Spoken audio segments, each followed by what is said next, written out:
సాంబ శివ నీదు మహిమ ఎన్నటికీ తెలియదాయే సాంబ శివ నీదు మహిమ ఎన్నటికీ తెలియదాయే సాంబ శివ నీదు మహిమ ఎన్నటికీ తెలియదాయే సాంబ శివ నీదు మహిమ ఎన్నటికీ తెలియదాయే హర హర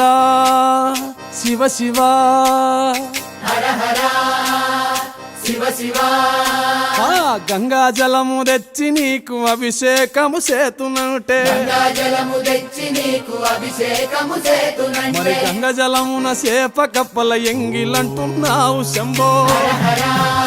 ఆహా. శివ శివ హర హర శివ శివ సాంబ శివ నీదు మహిమ ఎన్నటికీ తెలియదాయే హర హర శివ శివ ఆవు పాలు తెచ్చి నీకు అర్పితము చేతునంటే పాలు తెచ్చి నీకు అర్పితము చేతు